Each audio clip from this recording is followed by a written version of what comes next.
Hello, अस्सलाम वालेकुम। उम्मीद करता हूँ आप सब लोग खैरियत से होंगे। जैसा कि मैंने आपसे कहा था कि मैं आज आप लोगों के लिए लर्निंग वीडियो बनाऊंगा। काफ़ी दिनों बाद बना रहा हूँ, तकरीबन 2 महीने बाद। डेली एनालिसिस तो तकरीबन डेली करते हैं, लेकिन लर्निंग वीडियो काफ़ी टाइम से नहीं बनाई, तो आज सोचा कि बना दूँ। बल्कि अभी वो कुछ टाइम पहले मैंने बनाई थी, लेकिन ये इस तरह की वीडियो मैंने अभी तक नहीं बनाई है। तो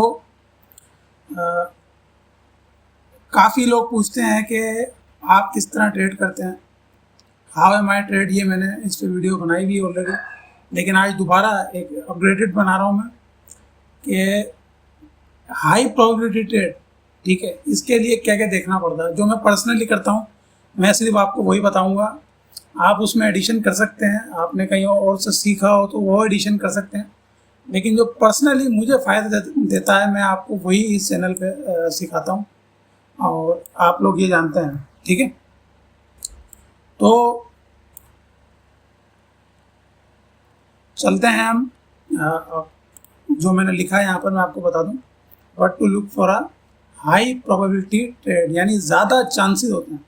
मैं यहाँ परफेक्ट भी लिख देता आपको अट्रैक्ट करने के लिए कि what to look for a perfect trade, और आप जानते हैं कि परफेक्ट चीज़ कुछ नहीं होती इस मार्केट। ठीक है, आप सिर्फ हाई प्रोबेबिलिटी देख सकते हैं कि इसके अंदर चांसेस ज़्यादा किस तरह है। ठीक है, तो मैं जब भी ट्रेड करने बैठता हूँ, एनालिसिस करता हूँ, तो आपने देखा होगा कि मैं हमेशा हाई टाइम फ्रेम देखता हूँ। एटलीस्ट किसी का अगर मैंने देखा हुआ होता है डेली, क्योंकि मैं कर रहा होता हूँ, क्योंकि इसलिए मुझे पता होता है डेली एनालिसिस आपके लिए कर रहा होता हूँ मैं, तो मैं कई दफ़ा सिर्फ H4 देख लेता हूँ, या अगर मैंने कोई काफ़ी टाइम से नहीं किया तो मैं उसके वीकली तक जाता हूँ। जैसा कि मैंने लास्ट टाइम किया था, आई थिंक यूरो JPY का किया था, तो मैं वीकली तक गया था।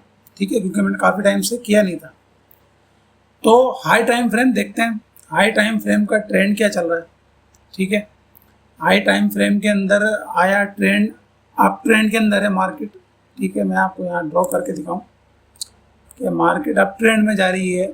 ठीक है, अगर अप ट्रेंड में है तो कौन सा फेज में है। ठीक है, इम्पल्स के अंदर है ये वाला इम्पल्स, या फिर ये जो दिख रहा है आपको करेक्टिव के अंदर। अगर मार्केट करेक्टिव में है तो हमें ये तो पता होगा कि मार्केट अप ट्रेंड में है, मार्केट ने अप जाना है, तो हम एक आइडिया अपना लगा सकते हैं कि मार्केट में कहाँ से मार्केट अप जा सकती है। ठीक है, और वहाँ तक हम फिर अपनी देख सकते हैं कि आराम से ट्रेड अपनी सेल में लें।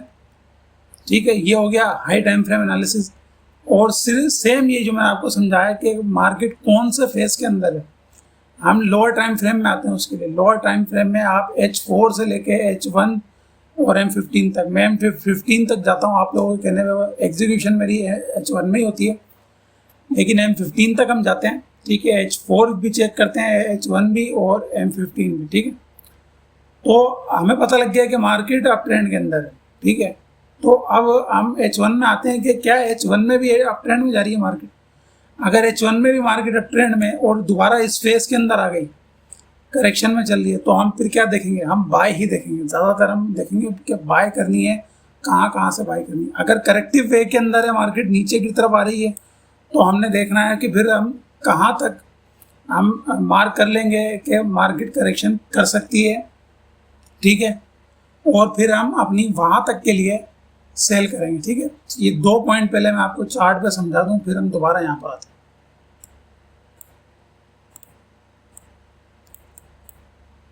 हम डेली पे जाते हैं, मैं ज़्यादातर डेली यूज़ करता हूँ हाई टाइम फ्रेम के लिए। अभी देखें यहाँ पर मैंने आपको क्या बताया कि मार्केट कौन से फेज में है। ठीक है,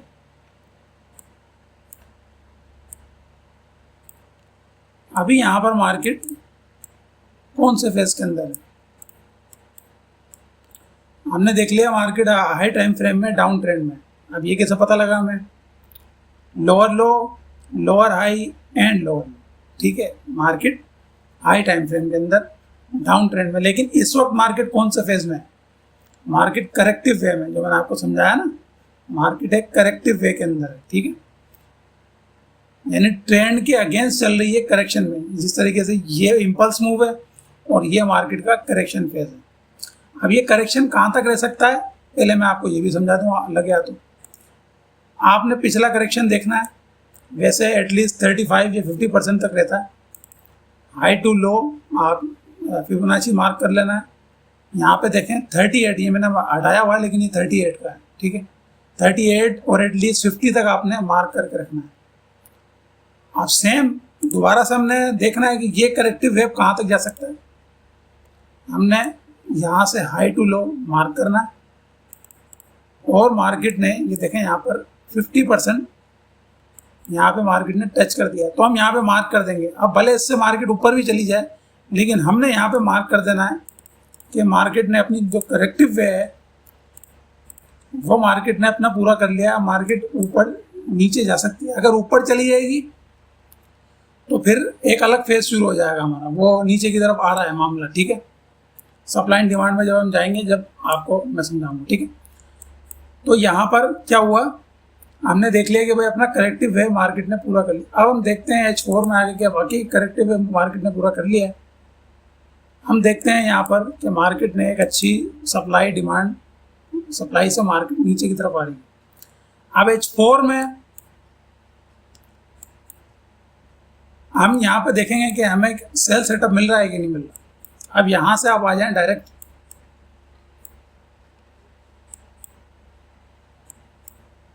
तीसरे पॉइंट पे कि मार्केट डिस्काउंट में है या हाई रेंज के अंदर, ठीक है। अब ये कैसे पता लगेगा, इस पे मेरी वीडियो ऑलरेडी मौजूद है, अगर आप डिटेल देखना चाहते हैं वो, तो मैं उसका लिंक भी डाल दूंगा। कोर्स के अंदर आप जाएं, वहाँ पर SMC के अंदर जाएं, आपको पता लग जाएगा कि डिस्काउंट प्राइस और प्रीमियम प्राइस क्या होती है। मैं लिंक भी इंशाल्लाह डाल दूंगा, ठीक है। मैं यहाँ पर सरसरा बता देता हूँ। 50% जो होता है फिबोनाची का, वो इक्विलिब्रियम होता है, यानी बीच का एरिया होता है। 50% से नीचे होता है वो डिस्काउंट प्राइस होता है, यानी वहाँ पर जो है हमें बाय देखनी होती है, और इससे ऊपर का जितना एरिया होता है हमें वहाँ पर सेल देखनी होती है, ठीक है।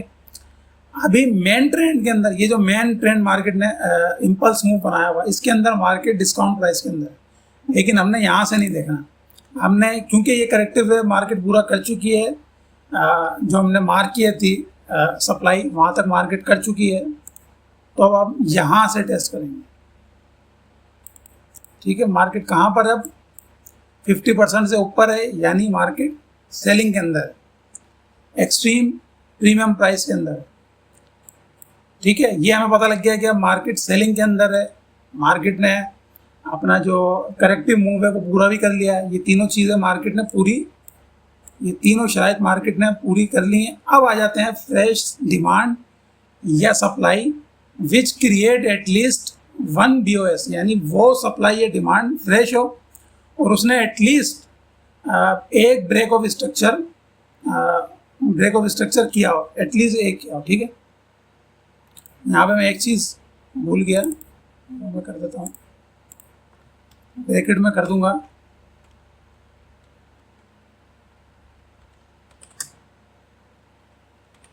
Try finding BOS in lower time frame, ठीक है।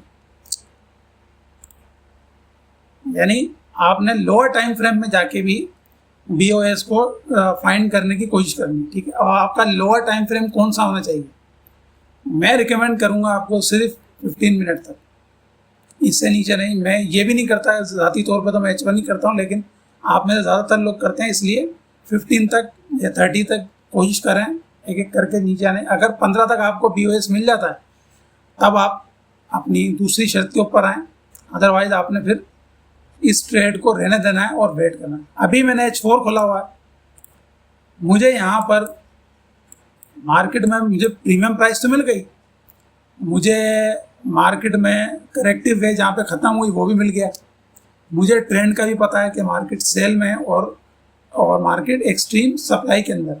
लेकिन अब मुझे देखना है कि मैं सेल कहाँ से करूँगा।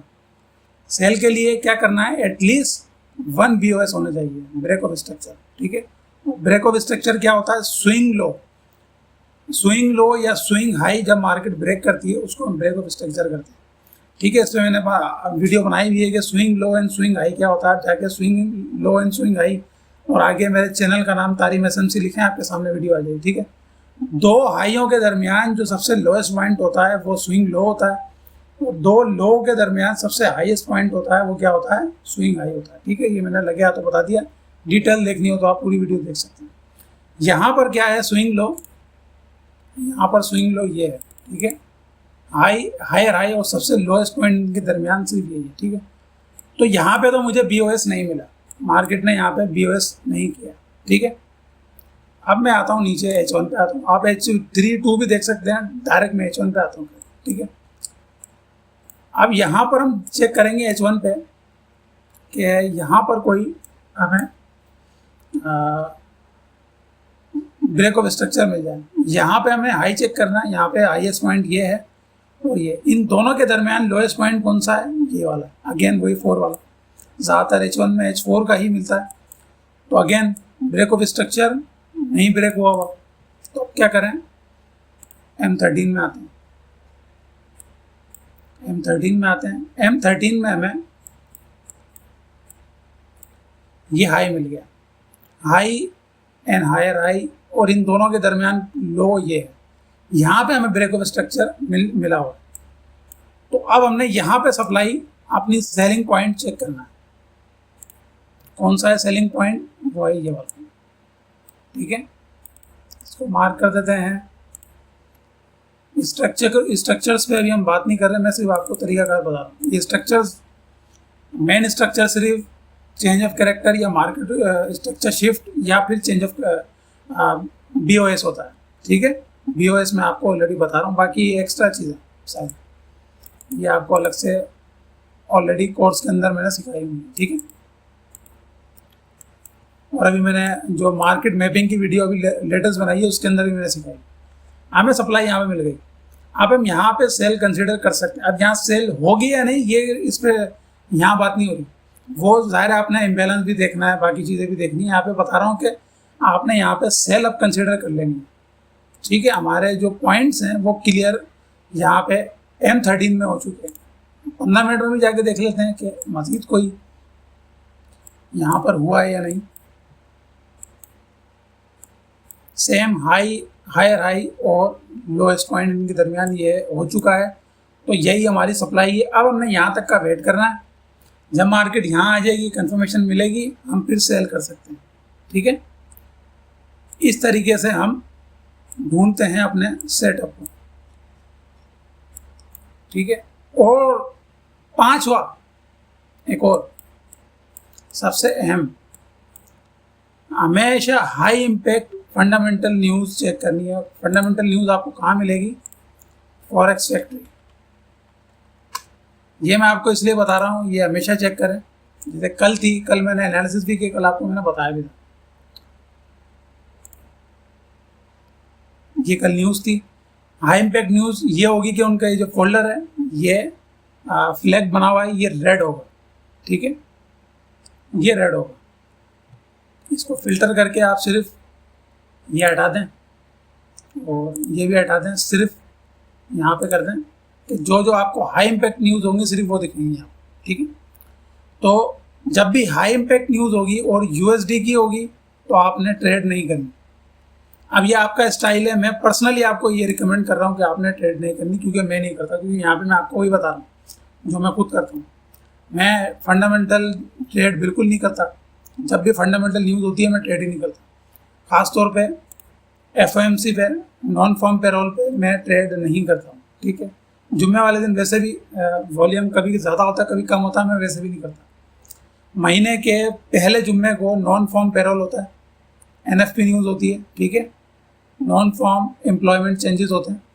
तो महीने के पहले जुम्मे को आपने कभी भी ट्रेड नहीं करनी। और जब भी ऐसी न्यूज़ हो, USD में भी हो सकती हैं, GBP में हो सकती हैं, जो आप ट्रेड कर रहे हैं उसकी आपने न्यूज़ देखनी है। जो आप GBP USD ट्रेड कर रहे हैं तो आपने USD और GBP को चेक करना है कि अगर उसमें कोई हाई इम्पैक्ट ट्रेड नहीं है तो आप टेक्निकली आराम से उसको एनालाइज करें। ठीक है, तो आपने इन उसूलों के ऊपर यहाँ पर रहना है।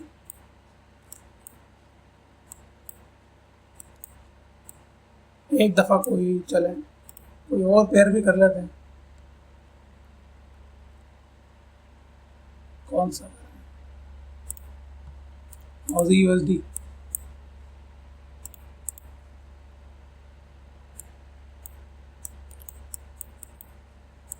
ठीक है। आपने क्या करना है,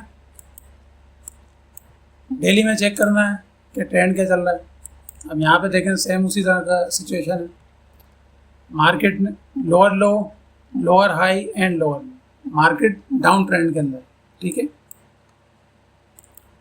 अब आपने यहाँ से भी अंदाज़ा लगा लेना है कि मार्केट कहाँ तक जा सकती है। ये डिमांड है, जैसे ये डिमांड है, यहाँ पे भी आप मार्क कर सकते हैं।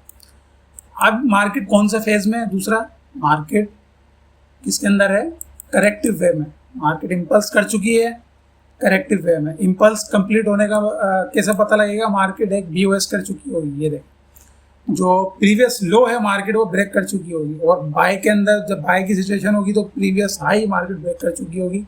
जैसे यहाँ पे प्रीवियस लो मार्केट ने ब्रेक कर दिया यानी इम्पल्स पूरा हो गया, उसके बाद मार्केट ऊपर गई, ये करेक्टिव है। मार्केट ने अगेन प्रीवियस लो ब्रेक किया तो आपका इम्पल्स पूरा हो चुका। अब मार्केट क्या कर रही है, ऊपर जा रही है यानी करेक्टिव है। ये कहाँ तक जा सकती है मार्केट, आप अगेन ये लगा लें 50%। आप सप्लाई एंड डिमांड भी डायरेक्ट मार्क कर सकते हैं, जैसे ये सप्लाई है, मैं प्रोजेक्ट कर रहा हूँ कि यहाँ पे मार्केट आ सकती है। देखिए यहाँ से रिट्रेसमेंट भी हुई है। H4 में देखते हैं, अगेन हम वही देखेंगे कि मार्केट किस में है। यहाँ से अगर मैं फिबोनाची लगाऊंगा तो किस में है, ये 50% से ऊपर है यानी एक्सट्रीम के अंदर, ठीक है। अगर यहाँ से भी इसके अंदर आप, इस केस के अंदर आप यहाँ से भी लगा के देखें तो आपको ये एक्सट्रीम में नज़र आएगा, और पूरा मूव अगर लेंगे तो आपको ये डिस्काउंट में नज़र आएगा। ये देखिए 50% से नीचे डिस्काउंट में।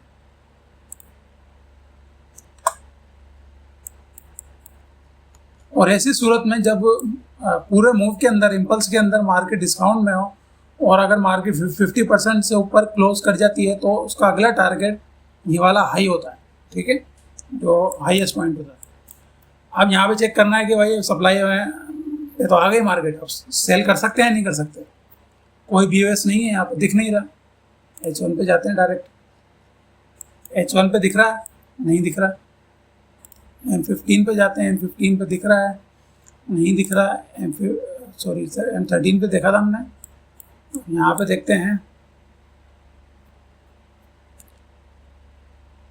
यहाँ पर ये वाला हाई है, सही है, हाई एंड हायर हाई, और इन दोनों के दरमियान लोएस्ट पॉइंट यही कैंडल है, इसी की अप एंड डाउन हुई हुई है। ये बल्कि इसके दरमियान नहीं है, ये वाला एरिया रहेगा कि ये मार्केट ने ब्रेक किया है नहीं, ठीक है। वैसे अगर ये भी होता तो यही मार्केट ने ब्रेक कर दिया। यहाँ पे मार्केट ने क्या किया है, इसको ब्रेक कर दिया है, ठीक है। अब यहाँ पे आपने अपनी स्ट्रेटजी के मुताबिक देखना है कि कहाँ देखें। भाई यहाँ पे इम्बैलेंस नहीं दिख रहा, अब यहाँ पे सप्लाई कैसे मार्क करें, कुछ भी नहीं है, इम्बैलेंस नहीं है, तो आप क्या करेंगे, सिंपल ये जो लो है इसके ब्रेक होने का वेट करेंगे। मार्केट ब्रेक कर जाएगी तो आपको यहाँ पे अगर कोई किस रेट अप मिलता है तो आप वहाँ से सेल कर सकते हैं, नहीं मिलेगी तो इस लो के ब्रेक होने का वेट करें, फिर नीचे आएगी मार्केट। अगर यहाँ मिलता है तो यकीनन मिलेगा आपको कहीं ना कहीं, वो देखें। अगर नहीं मिलता तो इसी तरीके से मार्क करते चले जाएँ, मार्क करते चले जाएँ जब तक आपको आपका सही सेटअप नहीं मिले। एक दो दफ़ा में इंशाल्लाह मिल जाएगा आपको, ठीक है। तो इस तरीके से आपने अपनी पूरी ट्रेडिंग डिसीजन लेना है, ठीक है, और इंशाल्लाह आप कामयाब रहेंगे। जैसे यहाँ पे अगर नीचे की तरफ मार्केट ब्रेक करती है और यहाँ पे मुझे मिल जाता है, या फिर मैं ब्रेक ऑफ स्ट्रक्चर में मुझे ट्रेड मिल जाती है, तो मैं ये कहाँ तक रखूँगा, इस डिमांड तक रखूँगा। यहाँ मेरा सेल होगा, यहाँ तक मैं आराम से सेल कर दूँगा, ठीक है। इस तरीके से आपने अपने डिसीजन लेना है। तो उम्मीद करता हूँ ये वीडियो आपके लिए काफ़ी हेल्पफुल रही होगी, और इंशाल्लाह आपसे मुलाकात होगी कल। तब तक के लिए अपना ख्याल रखिएगा। अल्लाह हाफ़िज़।